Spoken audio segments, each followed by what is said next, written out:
90 రోజుల కోర్సు పూర్తి చేస్తే చాలు 100% ప్లేస్మెంట్ సపోర్ట్ తో సాఫ్ట్వేర్ జాబ్ మీ సొంత. వెంటనే కోడ్ జ్ఞాన్ డెస్టినేషన్ ని సంప్రదించండి. నమస్తే అమ్మా. నమస్తే సంగీత. అమ్మ, ఈ రోజుల్లో అమ్మాయిల పైన అఘాయిత్యాలు జరుగుతున్నాయని మనం రోజు టీవీలలో చూస్తున్నాం, పేపర్లలో చూస్తున్నాం. ఇవన్నీ ఎందుకని జరుగుతున్నాయి అంటే అబ్బాయిల మైండ్ సెట్ ఎందుకని అట్లా తయారవడానికి ప్రధానమైన కారణాలు ఏమై ఉంటాయి? ఒకప్పుడు ఇప్పుడు ఉందో లేదో తెలీదు, ఉందేమో. స్కూళ్ళల్లో ఒక ప్రార్థన, ఒక ప్రతిజ్ఞ అని ఉండేది. All Indians are my brothers and sisters అని ఉండేది. అంటే భారతీయులందరూ నా సహోదరులు, భారతదేశంలో ఉన్న వాళ్ళందరూ కూడా నా అక్క చెల్లెళ్ళే అన్న భావన వాళ్ళలో ఉండాలని ఆ ప్రతిజ్ఞ పెట్టారు. ఎంతమందిలో ఉంటుంది అది? ఈ ప్రతిజ్ఞ ఉద్దేశం ఏంటంటే దేశంలో ఉన్నటువంటి వాళ్ళందరూ కూడా సోదర భావంతో ఉండాలి, సోదరుల భావంతో ఉండాలి. అది ఎలిమెంటరీ స్కూలు, హై స్కూల్ నుంచే లవ్ లెటర్స్ మొదలవుతున్నాయి కదా. అవునవును. మీరు కాలేజీకి వెళ్ళేదాకా ఎక్కడ ఉంటున్నాయి. సో అంచేత నేను ఫస్ట్ ఎలిమెంటరీ స్కూల్లో ఉద్యోగం చేశాను రావులపాలెంలో. అప్పుడు 3వ క్లాస్ అబ్బాయి, నువ్వు నిజంగా చెప్తున్నాను ఇది, అది నేను కళ్ళతో చూసింది. 3వ క్లాస్ అబ్బాయి 4వ క్లాస్ అమ్మాయికి ఒక లవ్ లెటర్ రాశాడు. రాసి వాడు ఫ్రెండ్కి ఇచ్చి పంపించాడు. అప్పుడే ఆ రోజుల్లో, ఎప్పుడు 1983లో చెప్తున్నాయి. కాగితం లాక్కొని వాడిని 2 తిట్టి ఏం రాశాడని చూస్తే వాడికి ఆలే రావు. వాడు ఏం రాస్తాడు లవ్ లెటరు? దాంట్లో ఏదో 2 పిచ్చి గీతలు పెట్టాడు, ఏదో 2 గీసాడు. ఏం రాయలేదు వాడికి, రాతే రాదా ఆలే రావు సరిగా. ఏం రాయలేదు, నేను నిన్ను ప్రేమిస్తున్నానని వాడు రాయలేదు. ఏం రాయాలో కూడా తెలియదు ఆ ఏజ్కి బహుశా. కానీ ఆ అమ్మాయిని చూసి వాడికి ఇష్టమైంది, రాయాలని మాత్రం అర్థమైంది. సినిమాల్లో చూస్తుంటారు కదా, రాశాను ప్రేమ లేఖ నేను అని పాటలు. అంచేత అది రాయాలనిపించి వాడు ఏదో రాసి వాడి ఫ్రెండ్కి ఇచ్చి పంపించాడు. అది లాక్కొని చూస్తే ఇది. దీనికి కారణం ఏంటి? అసలు రాయాలనే భావన వాడిలో ఎందుకు కలిగింది? ఇప్పటి సినిమాలు. అది 83 సంఘటన చెప్తున్నా నేను. ఇప్పుడు 2003, 2004 వెళ్ళి 2005కి వచ్చాం. ఈ 25-30 ఏళ్లలో సమాజం ఎంత మారిపోయింది. ముఖ్యంగా ఈ టీవీలు, ఫోన్లలో ఎన్ని అశ్లీలకరమైన దృశ్యాలు, ఎన్ని ప్యాకేజీలు, ఎన్ని అడ్వర్టైజ్మెంట్లు ఉంటున్నాయో చెప్పలేము. నాకు తోడునడా పేరు మీద యూట్యూబ్లో ఒక ఛానల్ ఉంది. ఆ ఛానల్లో మరి ఎలా పెడతారో తెలీదు, కొంతమంది పెడతారు ఆడవాళ్ళది. నా వయసు 45, నన్ను సంతృప్తి పరిచే మగాడు కావాలి. రియల్లీ ఈసారి వస్తే నీకు పంపిస్తాను. చూసావా అలాంటివి ఎప్పుడైనా? చూసానమ్మా. అదే ఎలా వస్తున్నాయి అసలు? అమ్మాయి ఫోటో ఉంటుంది, మనిషి ఉంటుంది, వీళ్ళెవరు ప్రాస్టిట్యూట్సా, ఫ్యామిలీ వాళ్ళ? అసలు ఎలా వస్తున్నాయి అవి? ఇలాంటి భయంకరమైనటువంటి మెసేజ్లతో ఎలా పెడుతున్నారో నాకు అర్థం కాదు. విత్ నెంబర్ కాంటాక్ట్ నెంబర్ ఇస్తారు. ఎలా పెడుతున్నారు వీళ్ళు? దీన్ని చూసి ఎవడైనా కాల్ చేయొచ్చు కదా. కాల్ చేస్తే నువ్వు వాడి ఆ నైట్కి బుక్ చేసుకుంటావా? అదే అర్థం కాదు నాకు ఇప్పటికీ. అది మా దాంట్లో ఎలా వస్తున్నాయి? అది ఇప్పటికీ అర్థం కాని ప్రశ్న అది. సరే, అలాగా ఈ ఫోన్లలో కానీ సినిమాల్లో కానీ రేప్ సీన్ చూపిస్తారు. సినిమాలో ఎంత క్లియర్గా చూపిస్తారు. అంతకు మించి ఈ యాప్స్లో సినిమాలు వస్తాయి కదా, నెట్ఫ్లిక్స్ వాటిలో మొత్తం అంతా చూపిస్తారు. దాదాపు మొత్తం అంతా చూపిస్తారు. అలాంటివి చూసినప్పుడు సహజంగా వయసులో ఉన్న పిల్లలు ఏమవుతారు? టెంప్ట్ అవుతారు కదా. వాళ్ళని మనం ఎటువైపుకి తీసుకెళ్తున్నాం అంటే వాళ్ళ ధోరణి మారుస్తున్నాం కదా. వాడు ఏదో పుస్తకం చదువుకుందామన్న వాడు ఇది చూస్తే వాడు ఫ్రెండ్ చూసినా వీడికి పంపిస్తాడు, ఒరే ఇది చూడరా బాగుంది అని. వీడు వెంటనే చూస్తాడు. అంచేత దీనికి సగం కారణం ఈ అశ్లీలకరమైనటువంటి దృశ్యాలు ఈ యాప్ల్లో కానీ, ఫోన్లో కానీ, సినిమాల్లో కానీ చూపించడం. ముద్దు సీన్కి అసలు అడ్డమే లేదు సినిమాల్లో కూడా. పూర్వం ఎలా చూపించారు తెలిసిన? అంటే 70-80 ఏళ్ల కిందట 2 పువ్వులు ఇలా ఇలా అనుకుంటాయి. లేదా వాళ్ళిద్దరు చెట్టుచాటుకి వెళ్తారు. చెట్టుచాటుని ఏం జరిగిందో మనకి తెలియదు. మూతి తుడుచుకుంటూ సిగ్గుపడుతూ హీరోయిన్ బయటకు వస్తుంది. అంతే, ఇది వరకు అంతకంటే లేదు. మనం ఊహించుకోవాల్సింది. ఇప్పుడు అది పోయి మొత్తం జురుకోవడం చూపిస్తుంటే ఇవన్నీ చూసిన యంగ్స్టర్స్, అంటే అప్పుడే టీనేజ్లోకి వస్తున్న పిల్లల భావాలు ఎలా ఉంటాయి? అది ఎటు కాని వయసులో ఉంటారు వాళ్ళు. వాళ్ళని అట్రాక్ట్ చేస్తాయి సహజంగా.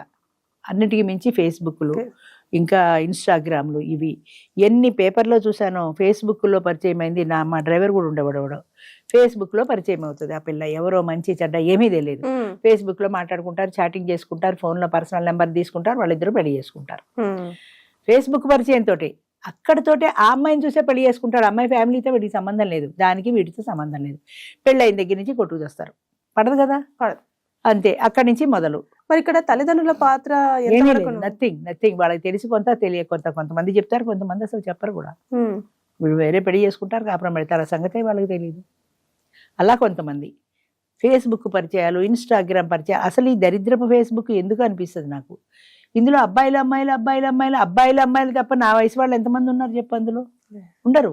ఎందుకని ఆ ఏజ్ అట్రాక్షన్, ప్రేమ వేరు, ఇన్ఫాక్చుయేషన్ వేరు, అట్రాక్షన్ వేరుకి ఆ వయసులో ఉన్న వాళ్ళని, క్రూపిగా ఉన్న వాళ్ళని ప్రేమించిన వాడిని ఒక్కడిని చెప్పు నాకు. లేదు. ఎవ్వడూ లేడు సృష్టిలో. అంటే అందంగా ఉన్నదాన్ని ప్రేమిస్తున్నావు అంటే నువ్వు అందాన్ని ప్రేమిస్తున్నావు, ఆ వ్యక్తి మనసుని ప్రేమించట్లా, ఆ అమ్మాయి స్వభావాల్ని భావాల్ని ప్రేమించట్లా. అందం ఒకటే నీకు ముఖ్యం ముఖ్యం. అంతే. అందాన్ని చూసి ప్రేమిస్తారు, పడిపోతారు ఇందులో. అక్కడి నుంచి ఎవరి దారి వాళ్ళదే, మళ్ళీ కొట్టుకుంటారు, విడిపోతారు. ఎందుకు ఈ ప్రేమలు అంటే బాగుంది, అప్పట్లో వాళ్ళకి అదే ప్రపంచం. అంటే మరి ఇప్పుడు ఎలాంటి పాయింట్స్ చెప్పాలంటారు ఇప్పుడు ఉన్న పిల్లలకి పాఠ్యాంశాలు స్కూల్లో టీచర్ పాఠం చెప్పేటప్పుడు, ఇప్పుడు శివాజీ కథ ఉంది, శివాజీ కథలో మనం విన్నాం, ఆవిడ భారత భాగవతాలు రామాయణాలు అందులో ఉండే వీరుల కథలు చెప్పి శివాజీని వీరుడిగా తీర్చిదిద్దింది అని. అంచేత మనం చిన్న చిన్న పిల్లలుగా ఉన్నప్పుడు వాళ్ళ మనసులో మనం వాళ్ళకి నాటాల్సింది ఏంటంటే ఈ సోదర భావం ఉండాలి, పరస్త్రీని మనం ఆశించకూడదు, సహాయం చేసే గుణం ఉండాలి, ఇలాంటి మంచి లక్షణాలు ఏవో చెప్పాలి. అసలు పేరెంట్స్కి ఖాళీ ఎక్కడుంది ఇలాంటి మంచి లక్షణాలు చెప్పడానికి? స్కూల్లో టీచర్ చెప్పాలి. స్కూల్లో టీచర్లు వాళ్ళ సిలబస్ వాళ్ళది కానీ ఇలాంటివి ఎవరు చెప్పరు, చెప్పినా వినరు. అంచేత వాతావరణమే మారిపోయింది. స్కూల్లో టీచర్లు, ఇంట్లో పేరెంట్స్, పిల్లల పట్ల ప్రత్యేక శ్రద్ధ, ఇండివిజువల్ అటెన్షన్ ఉండాలి. టీచర్స్లో కూడా 40 మంది పిల్లలు నీ క్లాస్లో ఉంటే వాడు పాఠం విన్నారా లేదా, బాగా రాశారా లేదా కాదు, ఇండివిజువల్ అటెన్షన్. అంటే నువ్వు పాఠం చెప్పేప్పుడు వాడు శ్రద్ధగా వింటున్నాడా, అమ్మ నాన్న ఆట ఆడుకుంటున్నాడా స్కూల్లో, వాడు ఏం చేస్తున్నాడు అనే విషయం తెలుసుకోవాలి. కుర్చీలో కూర్చొని చదువుతారు పాఠం పుస్తకం. కుర్చీలో కూర్చుంటే లాస్ట్ బెంచ్లో వాడు నీకు ఏం తెలుస్తుంది? నువ్వు పాఠం చెప్పిన సేపు 40 నిమిషాలు క్లాసులో కలిగి తిరుగుతూ పాఠం చెప్పు, ప్రతివాడు అలర్ట్ అవుతాడు. కనీసం టీచర్ చూస్తే తిడుతుందని ఆ 40 నిమిషాలైనా వాడు జాగ్రత్తగా ఉంటాడు. అలా ఎవడు పూర్గా ఉన్నాడు చదువులో, ఎవడు వెనకబడ్డాడు వాడిని పిలిచి వాడు పర్సనల్ అడుగు, నువ్వు వాడు ఎందుకు చదువులో వెనకబడుతున్నావు, నువ్వు ఫ్యామిలీ హిస్టరీ ఏంటి, నీకు ఏమిటి ప్రాబ్లము అని పర్సనల్ అటెన్షన్ తీసుకుని వాళ్ళకి కొంచెం జాగ్రత్తగా చేయగలిగితే పిల్లలు మంచిగా అవుతారు. ఒక మైనపు ముద్దలాంటి వాళ్ళు. మనం ఏ ఆకారం తీసుకొస్తే ఆ ఆకారంలోనే వస్తారు వాళ్ళు. అది ఏమీ తెలియకుండా వాళ్ళని ఫ్రీగా వదిలేసాము. 10th క్లాస్ నుంచే వాడికి ఫేస్బుక్లు ఉంటాయి, చాటింగ్లు ఉంటాయి. మా డ్రైవర్లు ఉంటారు, ఆ బయట కూర్చుంటారు, కిందకి వెడితే ప్రతి డ్రైవర్ చేతిలోనూ ఒక ఫోన్ ఉంటుంది. అది కూడా స్మార్ట్ ఫోన్ ఉంటుంది. చిన్న ఫోన్లు ఎవరో ఎప్పుడో మానేశారు, 5000 ఫోన్లు ఎవరో తీసుకోవట్లా. స్మార్ట్ ఫోన్లో వీడు ఏం చూస్తుంటాడు, కారులో కూర్చుంటాడు, తలుపులన్నీ వేసేసుకుంటాడు. ఎందుకురా గాలి ఆడకుండా కారులో బయట కూర్చోవంటే వాడు చూసేవి సీక్రెట్వి, అందుకని అందరూ చూడకూడదు కదా, కారులో తలుపు వేసి కూర్చొని చూస్తుంటారు. అంటే ఇవన్నీ దేనికి దారి తీస్తున్నాయి? విశృంఖలత్వానికి దారి తీస్తున్నాయి. అదేమిటో తెలుసుకోవాలి. ఎలా ఉంటుందో తెలుసుకోవాలి. సుడిగుండాలని చాలా పాతకాలంలో ఎన్టీ రామారావును ఆరుద్ర ఆత్రేయ ఎవరో ఇద్దరు కలిసి సినిమా తీశారు. అందులో ఒక డిటెక్టివ్ నవలలో ఒక పిల్లవాడిని నీళ్లలో ముంచి హత్య చేస్తారు. ఒక డిటెక్టివ్ నవల అది. ఆ నవల చదివిన టీనేజ్ పిల్లలు హత్య చేస్తే ఎలా ఉంటుంది, ఆ ఫీలింగ్ ఎలా ఉంటుంది అనే ఉద్దేశంతో ఈ అక్కినే నాగేశ్వరరావు కొడుకుని తీసుకెళ్లి కిడ్నాప్ చేసి వాడిని నీళ్ళల్లో ముంచేసి చంపేశారు. కారణం ఏం లేదు, కేవలం అందులో చదివిన దాంట్లో అది ఎలా ఉంటుంది అనే క్యూరియాసిటీ. అంటే కథలు వాళ్ళకి ఏం నేర్పుతున్నాయి? నీతి వాక్యాలు నేర్పట్ల, మంచి గురించి నేర్పట్ల, ఎలా హత్య చేయాలి, ఎలా తప్పించుకోవాలి. ఇప్పుడు సినిమాల్లో చూసినా కూడా అంతే కదా, లాస్ట్లో ఎక్కడో శిక్ష పడ్డట్టు చూపిస్తారు, కానీ 3 గంటల సినిమా నువ్వు చూపించేసి ఎలా తప్పించుకోవాలి, పోలీసుల నుంచి ఎలా తప్పించుకోవాలి, ఎలా పారిపోవాలి, జైల్లో ఉన్నవాడు ఎలా పారిపోవాలి, ఇవన్నీ నువ్వు చూపించేసి లాస్ట్లో వాడికి ఉరిశిక్ష పడింది అంటే ఎవడు చెప్తాడు ఈ ఉరిశిక్ష? మిగతావే చూస్తారు సహజం కదా. అంచేత మంచిని ఎవరు మెసేజ్ పెట్టట్లేదు, మంచి కావాలని ఎవరూ చెప్పట్లా. చిన్నప్పుడు పేరెంట్స్ చెప్పట్లా, స్కూల్లో టీచర్స్ చెప్పట్లా, కాలేజీలో లెక్చరర్స్ చెప్పట్లా. ఇక వీడి ఫ్రెండ్స్ అందరూ ఇలాంటి వాతావరణం ఉన్న ఫ్రెండ్సే కలుస్తారు అందరూ.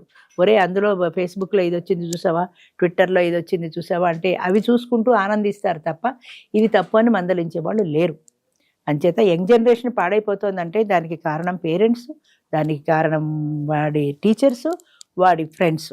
మన వాళ్ళు చెప్తారు ఫ్రెండ్ని చూసి వీడు ఎలాంటి వాడో మనం ఈజీగా కనిపెట్టచ్చు అంటే, ఫ్రెండ్ అలాంటి లక్షణాలు ఉంటే వాడితో స్నేహం చేసిన వాడికి అలాంటి లక్షణాలే ఉంటాయి. అందుకని వాతావరణంలో అసలు సిస్టంలోనే మార్పు రావాలి. అది మన వల్ల కాని పని, కానీ పేరెంట్స్కి తెలియాలి నా పిల్లాడు ఇలాంటి తప్పుడు పని చేయకూడదు, అలాంటిది పేపర్లో పడిందంటే వాడు పెద్ద పెద్ద కళ్ళు వేసుకుని చూసి చదివి ఎలా ఉంటుంది అని వీడు కూడా ట్రై చేస్తాడు. అంచేత అలాంటిది చూస్తే వాడి కళ్ళ పడితే తప్పు నాన్న, అలాంటి పని చేయకూడదు మనం, అది చాలా పాపం, మహాపాపం, తప్పో రైటో నువ్వేం చెప్పు, అది తప్పు, అలాంటి పని చేయకూడదు అన్న భావన పిల్లల్లో కలగాలి. అది కలగటం లేదు ఎక్కడ. అది కలగడానికి తగిన వాతావరణం ఇంట్లోనూ లేదు, బయట లేదు. అమ్మ నాన్న రూమ్ వేరు, నెలల పిల్లల నుంచే రూమ్ వేరు. ఇది వరకు 5-6 ఏళ్ళు వచ్చేదాకా తల్లి పక్కలోనే పడుకున్నాం పిల్లలు. ఇప్పుడు వేరు కదా, నెలల పిల్లలు కూడా పాల బాటిల్ ఇచ్చి వేరే పంపిస్తున్నారు. ఇవన్నీ మనకి ఏం నేర్పుతున్నాయి? మీ ప్రైవసీ మీకు కావాలి. కానీ ఆ పిల్లాడు అమ్మ అమ్మ అని ఏడుస్తాడు కదా, ఏడిస్తే మీరు ఇందులోనో చూసి వెళ్తారు. కానీ ఏడ్చిన తర్వాత కదా మీరు ఎడతారు. అసలు ఆ భావన ఎందుకు రావాలి వాడికి? ఆ సెక్యూరిటీ ఫీలింగ్ ఎందుకు ఉండకూడదు?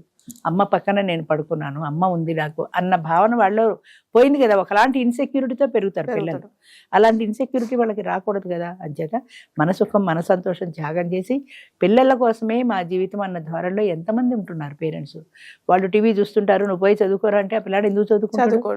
మనం టీవీ చూస్తున్నాం, మరి వాడి మనసు టీవీ మీదే ఉంటుంది కదా. అంచేత వాడు సెల్ ఫోన్ చూసుకుంటాడు, నువ్వు టీవీ చూస్తే వాడు సెల్ ఫోన్ చూసుకుంటాడు. ఇక్కడ ఫోన్ కట్టేసుకుని పిల్లలకి అన్నాలు పెడతారు. సంవత్సరం లోపు పిల్లలకి, నెలల పిల్లలకి. మా వాళ్ళు టీవీ లేని ఫోన్ లేనిదే భోజనం చేయరండి. నెల పిల్లాడికి 6 నెలల పిల్లాడికి 8 నెలల పిల్లాడికి అసలు ఫోన్ అనే వస్తువు ఉంది అని ఎలా తెలుసు? వాడు ఎప్పుడో ఏడిస్తే నువ్వు ఫోన్ ఇచ్చావు. అంచేత అది ఆడుకుని వాడికి అలవాటు అయిపోయింది. వాడికి ఎడిట్ చేసింది మనమే. అది లేదే వాడు భోజనం చేయడు అని మనమే చెప్తున్నాం. వాడికి నువ్వే ఎడిట్ చేసి అది లేకపోతే అసలు మనకే పిచ్చెక్కిపోయినట్టు అయిపోతుంది.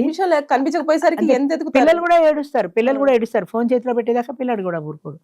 మనమే వాళ్ళకి అలవాటు చేస్తున్నాం, మనమే ఈ బిహేవియర్ అలవాటు చేస్తున్నాం, మనమే ఫేస్బుక్లో అలవాటు చేస్తున్నాం. నువ్వు ఫోన్ ఇవ్వకపోతే వాడికి ఫేస్బుక్ ఎక్కడిది? ఎలా చాటింగ్ చేస్తాడు?